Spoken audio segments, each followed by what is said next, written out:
এক দফা দাবি বাস্তবায়ন হয়েছে। বাংলাদেশের সাধারণ জনতার বিজয় অর্জন হয়েছে। এই বিজয় অর্জন করার জন্য যারা মুখ্য ভূমিকা পালন করেছেন কলেজ ইউনিভার্সিটির সাধারণ ছাত্রছাত্রীরা এবং বিভিন্ন রাজনৈতিক দলের বিভিন্ন সদস্য এবং কর্মীগণ। তো এই মুহূর্তে আজকে আপনারা জানেন যে ঢাকা শহরে বিভিন্ন পয়েন্টে পুলিশ নেই, কিন্তু এই দায়িত্ব পালন করছেন ইউনিভার্সিটির ছাত্ররা এবং ইসলামিক দলগুলো। এই মুহূর্তে আমরা ইসলামী আন্দোলন বাংলাদেশের একজন কর্মীর সাথে কথা বলতে যাচ্ছি। আমি একটু আপনার পরিচয় জানতে চাইব একটু। আমি নজরুল ইসলাম, ইসলামী আন্দোলন বাংলাদেশের অঙ্গ সংগঠন ইসলামী ছাত্র আন্দোলন বাংলাদেশ কলাবাগান থানা শাখার দেখতে আছি। এখানে কি করছেন আপনারা? এখানে আমাদের উপরে থেকে নির্দেশ আছে, যেহেতু ঢাকা শহরে কোথাও আজকে ট্রাফিক পুলিশ নেই, যার কারণে ঢাকা শহরে জনগণ যাতে কষ্টে না থাকে। আর ইসলামের প্রথম ধর্মই হলো যে মানব সেবা, সেই মানব সেবায় যাতে মানুষের কষ্ট না হয়, সেই কষ্ট নিরসনে আজকে আমরা যানজট মুক্ত ঢাকা রাখার জন্য চেষ্টা করতেছি। এটা কি পুলিশ না থাকার কারণে আপনারা দায়িত্ব পালন করছেন? পুলিশ না থাকাতে আমরা দায়িত্ব পালন করছি। এটা আর কে দায়িত্ব পালন করছে? এটা আমাদের পুরো ঢাকা শহরে আমাদের টিম আছে, এই টিমরা সবাই এখানে বিভিন্ন পয়েন্টে কাজ করতেছে। আমরা কিছুক্ষণ সামনে এসে দেখেছি ইউনিভার্সিটি স্টুডেন্টরা ওই দায়িত্বটা পালন করছেন। ইউনিভার্সিটিও আছে, বিভিন্ন ইউনিভার্সিটি এবং বিভিন্ন রাজনৈতিক সংগঠন সবাই মিলেই আছে আমরা। আপনারা এই ইসলামী আন্দোলনের মাধ্যমে ঢাকা শহরে কোন কোন জায়গায় দায়িত্ব পালন করছেন? আমার কাছে পুরো তথ্যটা এই মুহূর্তে নাই, কিন্তু আমাদের নির্দেশনা আছে সব জায়গায় দায়িত্ব পালন করার জন্য, যেখানে কর্মীরা উপস্থিত আছে সেখানেই পালন করতেছে। এই আন্দোলনটাকে সফল করার জন্য সাধারণ ছাত্র, রাজনৈতিক কর্মী থেকে শুরু করে প্রায় 300-র অধিক মানুষ নিহত হয়েছেন, জীবন দিয়েছেন। এখন এরা কি আসলে সঠিকই ন্যায় বিচার পাবে? আপনি কি মনে করেন? আমরা তো সর্বোচ্চ ন্যায় বিচারের জন্য চেষ্টা চালিয়ে যাব। যতক্ষণ পর্যন্ত তাদের ন্যায় বিচার না হবে ততক্ষণ পর্যন্ত আমাদের আন্দোলন আবার চলবে, প্রয়োজনে আবার দফার দাবি ডাক দেব। আচ্ছা, এই মুহূর্তে আমরা জানতে পারছি যে ডক্টর ইউনূস তত্ত্বাবধায়ক সরকারের প্রধান উপদেষ্টা হয়েছেন। এই হিসাবে আপনার অনুভূতি কি? আপনি কি চাওয়া? ডক্টর ইউনূসকে আমি মনে করি একজন বিতর্কিত ব্যক্তি। সে বাংলাদেশে একজন বিতর্কিত।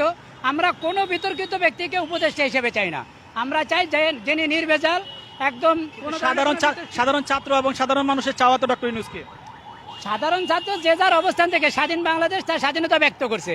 আমি আমার মত প্রকাশ করব, যেখানে ভোট বেশি আসবে, যেনাকে বেশি স্বচ্ছ মনে হবে উনি উপদেষ্টা হবে। আচ্ছা, সকাল থেকে মনে দায়িত্ব পালন করছে সাধারণ মানুষ, আপনাকে কিভাবে নিতে? সাধারণ মানুষ আমাদেরকে খুব ভালোভাবে নিয়েছে এবং ধন্যবাদ জানাচ্ছে, এবং এতে দ্বারা অন্যান্য মানুষ উৎসাহিত পাচ্ছে। সাধারণ মানুষ রাস্তায় আসবে ইনশাআল্লাহ। দর্শক, আমরা এই মুহূর্তে কারণ থেকে জানাচ্ছিলাম যে যেটা ট্রাফিক পুলিশের দায়িত্ব সেটা তারা পালন করছে। এখানে আরেকজনকে দেখতে পাচ্ছি, আমি একটু জানতে চাইবো যে এই যে আপনি দায়িত্ব পালন করছেন, আপনার পরিচয় একটু বলবেন? আসসালামু আলাইকুম। আমি এখানে আর কি একটা কোম্পানির চাকরি করি। আমি সাধারণ তবলিগের সাথী, এজন্য আমার দায়িত্ব যে মানুষ যাতে কষ্ট না করে, এখানে আর কি কোনো সমস্যা নেই, এজন্য আর কি দায়িত্ব। আপনি কি ইসলামী আন্দোলনের সাথে নাই? জি না, আমি হলো তবলিগের সাথী। তবলিগের সাথী হিসাবে মানুষকে সেবা দেওয়ার জন্য কতদিন এভাবে দায়িত্ব পালন করবেন? সমস্যার সমাধান না, শৃঙ্খলা যতদিন ফিরে না আসবে ততদিন পর্যন্ত দায়িত্ব পালন করবেন। ঠিক আছে, তাহলে স্টুডেন্টরা যেটা করতেছে এই ব্যাপারে স্টুডেন্টরাও করতে আছে আমাদের সাথে, তাদের নির্দেশে আমরা চলতেছি। তাবলিগ জামাতে কতজন আছে আপনার সাথে এরকম ভাবে? কয়েকজন আছে, অল্প কিছু আছে।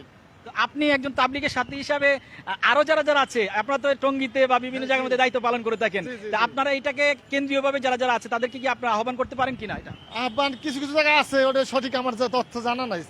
আচ্ছা জি জি জি।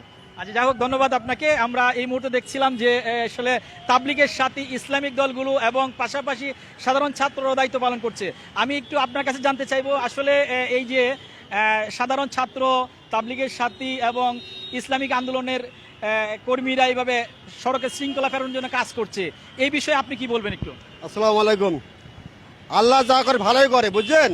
2024 সালে বাংলাদেশ স্বাধীন হয়েছে এই ছাত্র দেখেন, এই যে আমাদের ভাই বোন ছাত্র, পাবলিক কত আছে, বাংলাদেশের মানুষ সব একতা হয়ে বাংলাদেশ স্বাধীন করছে। এখন তো নতুন সরকারের কাছে, যে নতুন সরকার আসতেছে তার কাছে আপনার চাওয়াটা কি? একদম নতুন সরকার যে আসবে, এই যে শাক সবজি গরিব দুঃখী মানুষ কাম করে যেন খাইতে পারে, আলি ভাত, আল্লাহর কাছে এটুকু আশা করি। আগে জি জি, ধন্যবাদ আপনাকে। এই মুহূর্তে আমরা কথা বলছিলাম একজন সাধারণ জনগণের কাছে। আমরা এই মুহূর্তে একজন, আপনার পরিচয়টা একটু বলবেন কি?